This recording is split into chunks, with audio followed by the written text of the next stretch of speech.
मिळालेल्या माहितीनुसार महाबळेश्वर बसस्थानक परिसरात सापळा रचून वन विभागाने खवले मांजराच्या खवल्यांची तस्करी करणाऱ्या एका इस्माला अटक केली आहे। या कारवाईत सुमारे 5.980 किलो वजनाचे खवले जप्त करण्यात आले असून आरोपीला न्यायालयाने 4 दिवसांची वनकोठडी सुनावली आहे।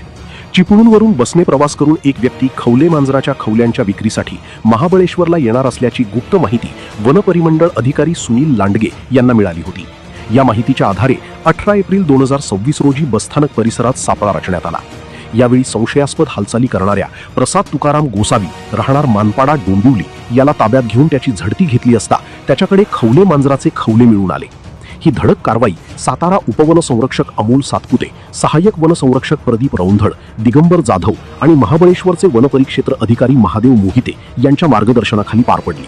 या पथकात वनपरिमंडळ अधिकारी सुनील लांडगे, वनरक्षक बाभ मराडे, तुकाराम निकम आणि इतर कर्मचाऱ्यांचा समावेश होता।